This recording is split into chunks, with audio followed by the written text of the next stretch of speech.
2011ஆம் ஆண்டு அரபு நாடுகளை தெரிக்கவிட்ட அரப் ஸ்பிரிங், அதாவது அரபு மறுமலர்ச்சி காலத்திலேயே சிரியாவும் பல்வேறு சிக்கல்களை எதிர்கொண்டதை அடுத்து காலமாக தொடர்ந்த பஷர் அல் அசத் குடும்பத்தின் ஆட்சிக்கு எதிராக மக்கள் போராட்டங்களை செய்து வந்தனர். இந்த கொந்தளிப்பை தீவிரப்படுத்தியது அரப் ஸ்பிரிங் தான். அதே நேரத்தில் அதிபர் பஷர் அசத் சர்வாதிகாரியாகவும் செயல்பட்டதை ஒரு தரப்பு மக்கள் எதிர்த்தாலும் மற்றொரு தரப்பு ஆதரிக்கவே செய்தது.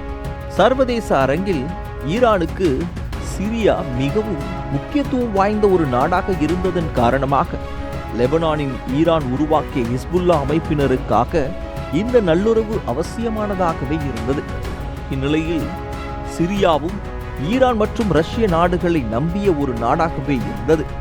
இந்த சூழலில் சிரியாவில் கிளர்ச்சி குழுவின் ஆதிக்கம் சட்டென ஓங்கி ஒட்டுமொத்த நாடும் கிளர்ச்சி குழுவின் கைவசமானது.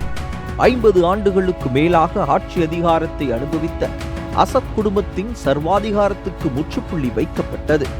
அதிபர் அசத் சிரியாவை விட்டு தப்பி ஓடிய நிலையில் அவர் சென்ற விமானம் விபத்துக்குள்ளானது எனவும் ஒரு தகவல் பரவியது. ஆனால் ரஷ்யாவில் அவர் தஞ்சம் புகுந்து விட்டார் என்கின்ற வேறு ஒரு சில தகவல்களும் தெரிவிக்கப்படுகின்றன.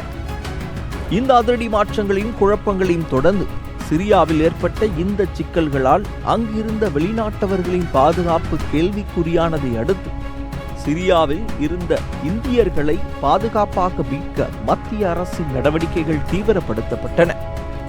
மேலும் சிரிய தலைநகர் டமாஸ்கஸ் மற்றும் லெபனான் தலைநகர் பெய்ரூட் ஆகியவற்றில் உள்ள இந்திய தூதரகங்கள் இணைந்து இந்தியர்களை பாதுகாப்பாக வெளியேற்றும் நடவடிக்கைகளை துரிதப்படுத்தின. இதன் முதல் கட்டமாக தற்போது 75 இந்தியர்கள் மீட்கப்பட்டு சிரியாவின் டமாஸ்கஸ் நகரில் இருந்து லெபனானின் பெய்ரூட்டுக்கு அழைத்து செல்லப்பட்டுள்ளனர்.